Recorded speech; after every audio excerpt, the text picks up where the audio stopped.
mejore la eficiencia de esos movimientos de la carga.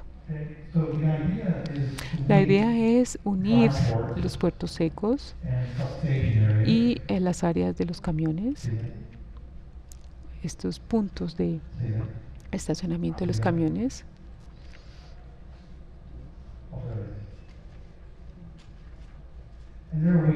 Y luego podemos empezar a mirar un sistema que puede ser desarrollado para Colombia. Y ustedes tal vez digan entonces que, entonces cuando ya tengamos este sistema, esta red, ¿cómo podemos garantizar que la gente venga?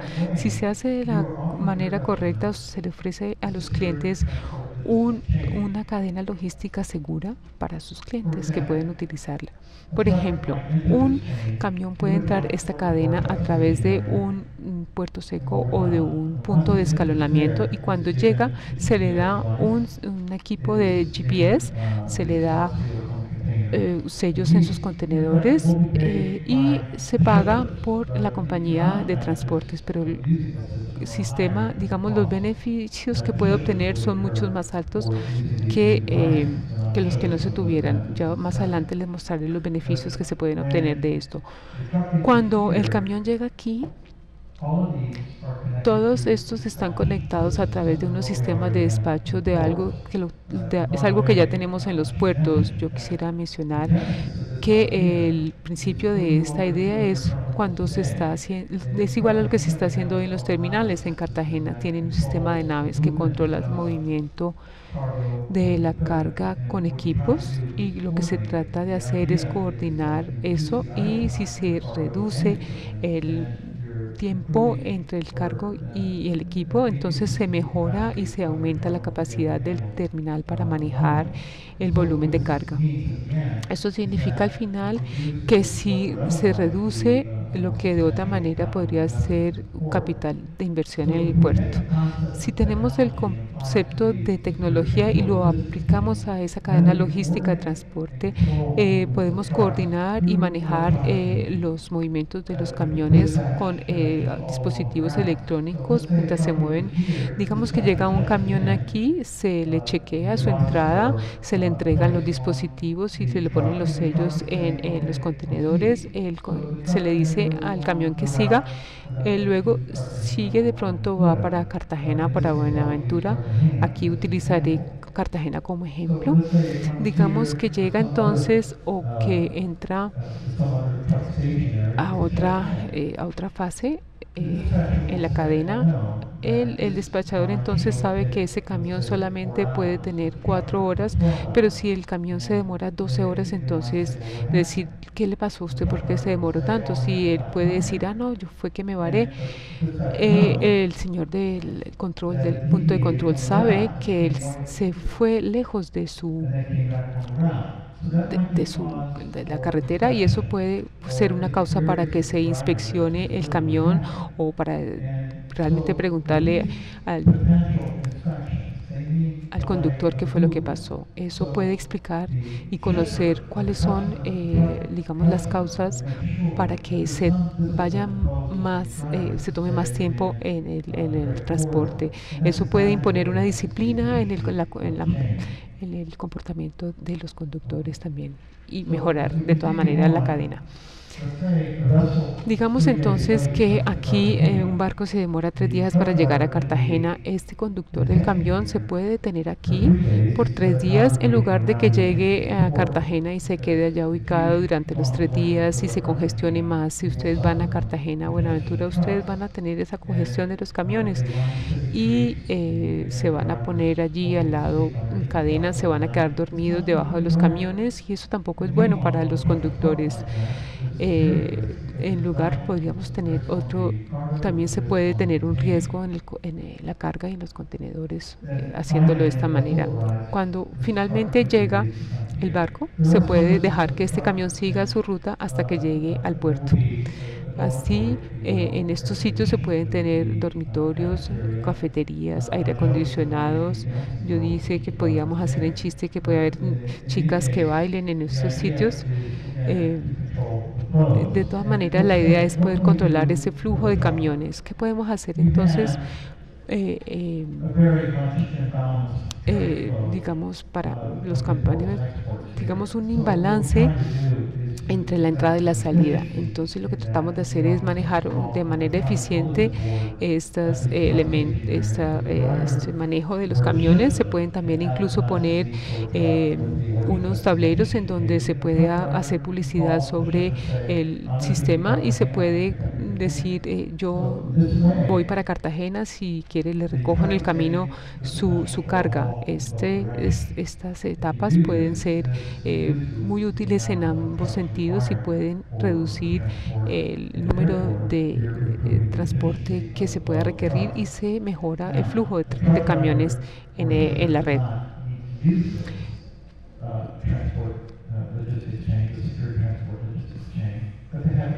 Ellos de todas maneras pueden no querer utilizarlo, las compañías, pero tienen muchos beneficios para utilizar estas redes.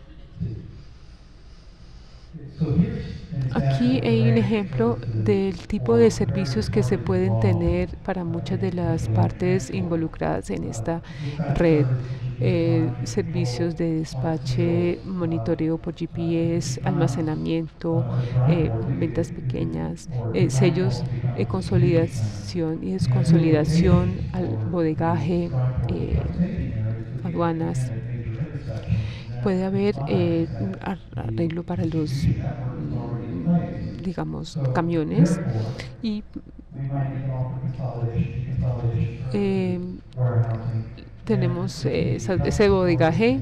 Si tenemos esas aduanas, por ejemplo en Bogotá, si ellos aceptan que estén las aduanas en estos puntos para los camiones que va hacia Cartagena, utilizando esa cadena logística de transporte. Y hay unas, por ejemplo, oportunidades para los camiones.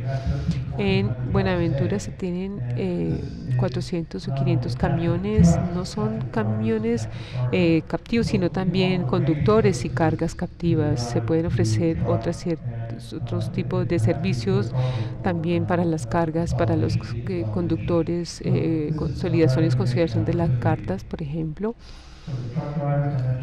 Para los conductores también puede haber estas tableros, cafeterías, farmacias, hotel, despachos, comunicaciones, y también podemos tener servicios como el bancos, por ejemplo, oficinas para ustedes, los industriales de la logística. Básicamente esos son los beneficios que podemos ver cuando se implementa este tipo de servicios. Ustedes estarían interesados porque eso puede disminuir los costos de carga eh, que ustedes tienen que asumir. También el mantenimiento de los costos, reduce el mantenimiento de los costos y pues hay menos camiones porque baja el volumen de camiones que andan por las vías. También reduce los costos de pólizas de seguros y también reduce los costos eh,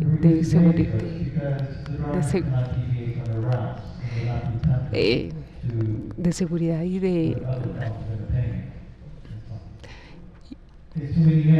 al final, entonces, y es mi posición que un sistema integrado de logísticas más seguridad significa eficiencia.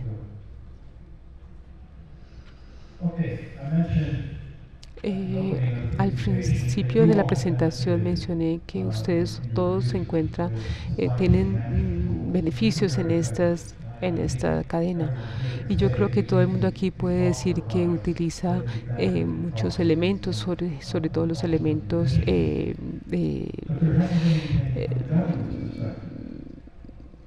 pero no hemos visto realmente que el gobierno se haya incluido, pero podemos decirle que tenemos una nueva vía.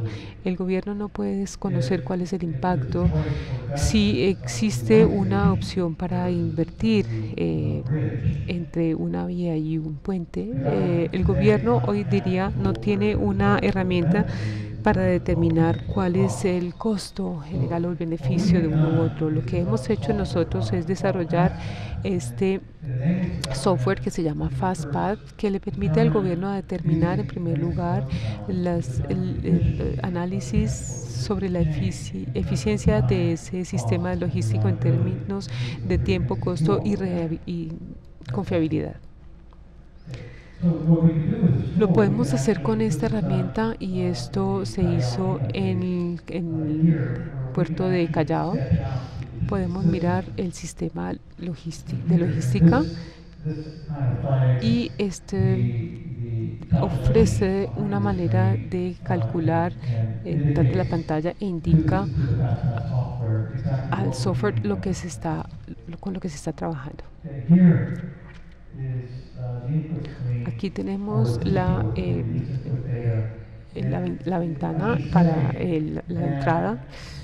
Y debería decir que no todos somos expertos en el transporte y por lo tanto en términos de respuestas preliminares ofrecemos dos versiones en el mismo paquete. Una es lo que nosotros llamamos el utilizador de potencial, que pueden ser como ustedes y pueden ser otra persona que no conoce mucho la logística, que puede ser un asistente, trabajar con indicadores de calidad, por ejemplo, la vía, las montañas está congestionado, todo ese tipo de cosas, conocer todos esos aspectos geográficos, se meten en el sistema porque cada condición implica un costo diferente para los camiones.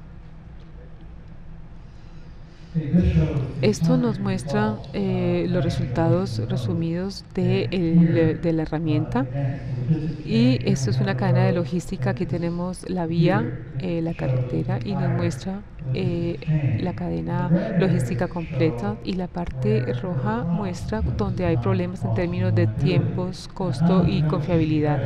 ¿Cómo sabemos que puede estar rojo? Tenemos un sistema una base de datos que mide elementos específicos para un corredor con ciertas normas y ahí podemos ver dónde se pueden hacer mejoras cuando se quiere ser competitivo. Aquí uno de los resultados gráficos en donde para Perú, por ejemplo, aquí es el sistema actual, pero utilizando la habilidad de nuestra herramienta se permite trabajar con un escenario, con otro escenario con mejoras con base en el tiempo, el costo y la confiabilidad. Y por último, aquí tenemos este estándar global. Esto es lo que debería ser, pero esto es lo que se puede lograr con ciertas posibilidades. Se podría pensar en que no es posible lograr esta norma global, pero se puede alcanzar o acercarse a esa norma y la herramienta le permite lograr determinar cuáles son las mejoras que se pueden hacer para alcanzar ese impacto. Por último, hay algo que está sucediendo también y que la gente que sabe, que está en las asesorías conoce. Hay programas para la competitividad. Yo y ustedes y yo somos un buen caso.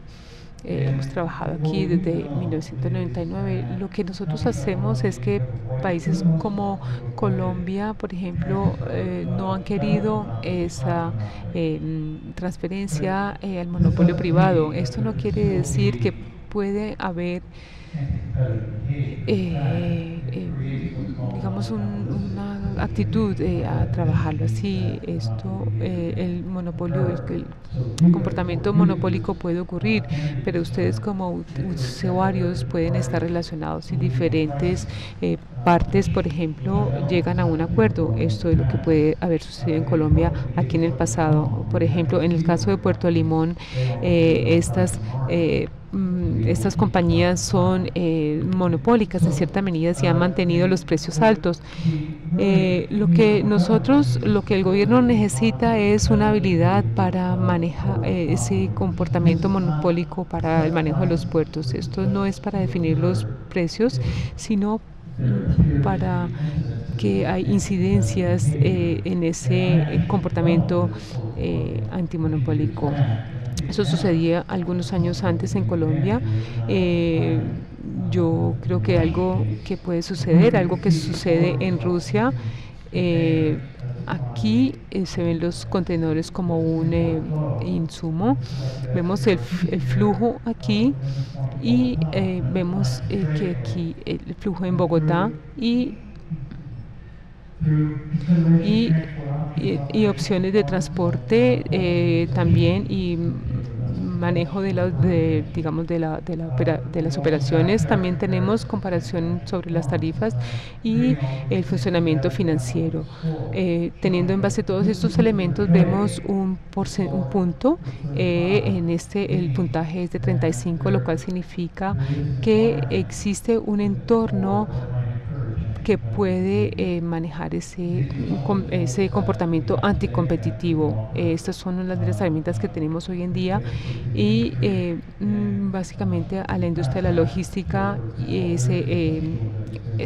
digamos, herramienta de Pastool no hay otra parecida y que puede ser útil para ustedes y también ustedes pueden motivar al gobierno para utilizar este tipo de herramienta.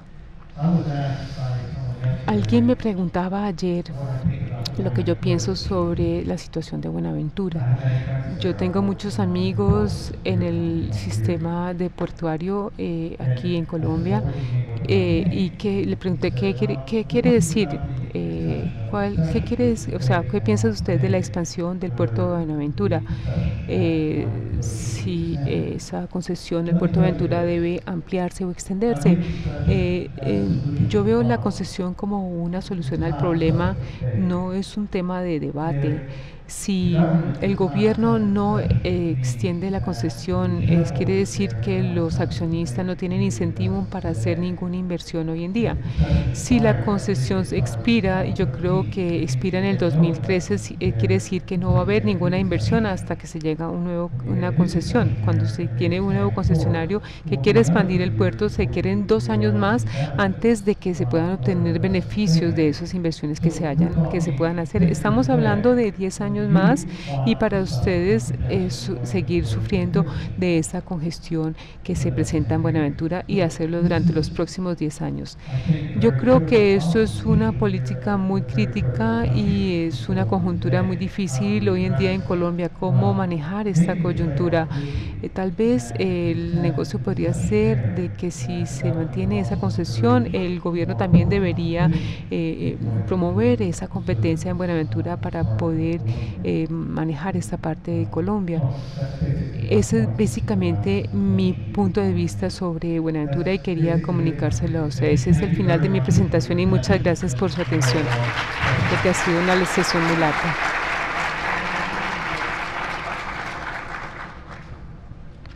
Yo creo que está bueno de preguntas, pero... ¿Allá?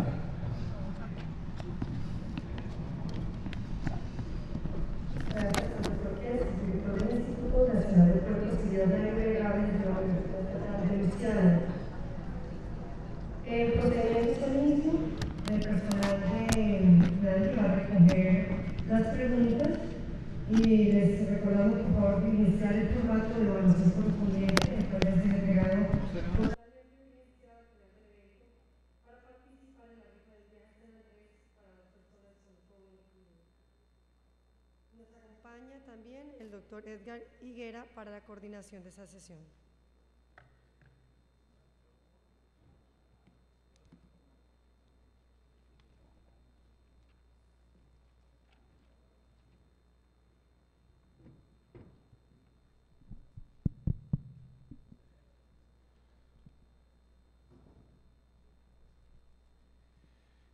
Queremos agradecer al señor Polque en su interesante presentación sobre el tema de incidencias de ampliación del Canal de Panamá sobre los servicios y su incidencia en la parte de servicios hacia Colombia.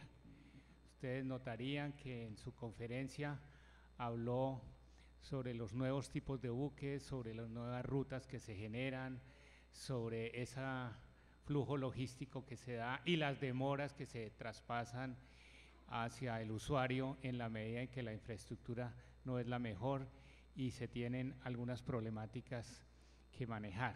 Igualmente destacó el tema de la importancia de ampliar la concesión portuaria en el caso de Buenaventura y valorar esos temas como un punto importante para la competitividad de los servicios portuarios. Vamos a leer entonces aquí algunas preguntas sobre el tema.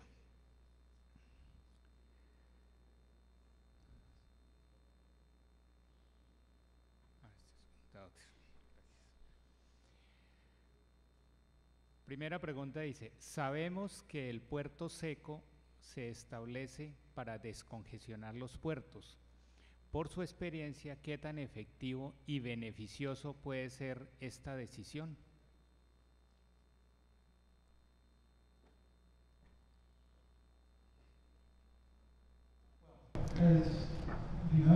Como ustedes saben,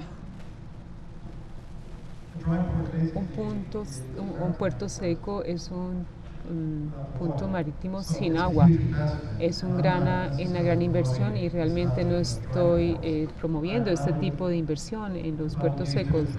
Si utilizaba una terminología diferente, sería un término centro logística que permitiera a los camiones llegar allí, estarse un tiempo y si lo requiere el mercado, ofrecer bodegas y otro tipo de servicios. Al mismo tiempo, pienso que el uso de estos puertos secos permite controlar el movimiento de los camiones y por lo tanto si se utiliza un sistema de naves como en Cartagena, si aplicar las tecnologías de información, por ejemplo, esto sería realmente un mecanismo para quitar esta congestión en el puerto. De hecho, como lo dije antes, es aumentar esas puertas del puerto hasta la fábrica para mejorar esa congestión. Gracias. Una segunda pregunta sobre el tema. Dice,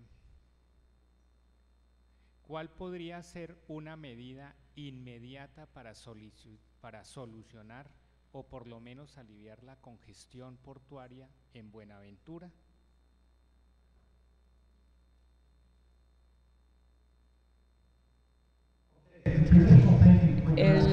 Digamos, ustedes me están preguntando unas preguntas muy difíciles, pero digamos que estos camiones tienen que estar muy cerca del puerto, pero hoy en día esto no es cierto. Estos puntos pueden estar lejos del puerto. No hay razón para que estén tan cerca del puerto, pero en otras partes del mundo, digamos, estamos tomando esa tierra cerca del mar que puede utilizarse para la capacidad física del puerto. Estos centros de estas estaciones de los camiones se pueden poner hacia afuera creando estas áreas para los camiones y solamente se suelta ese camión cuando se tiene la llamada del despachador del puerto que le dice puede llevar el camión, ya tenemos aquí el barco. Es una solución muy sencilla en Buenaventura, no es la única solución para Buenaventura, pienso, pero si se tienen esas estaciones para los camiones varios kilómetros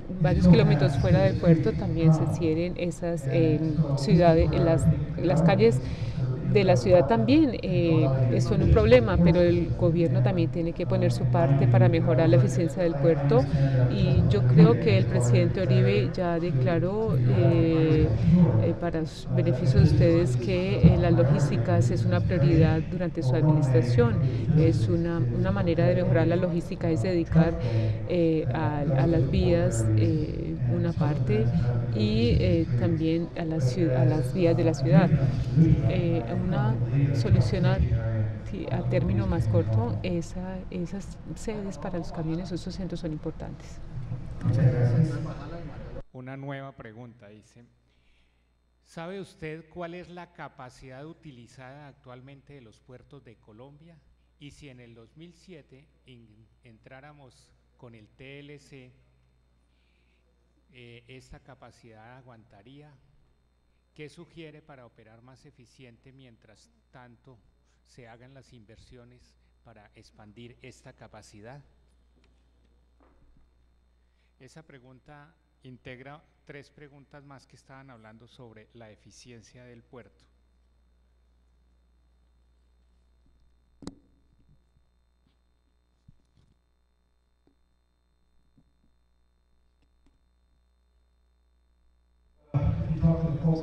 Si usted habla a los compañeros en Cartagena, ellos tienen Contecar y por lo tanto ellos tienen mucha capacidad por el momento, gran capacidad.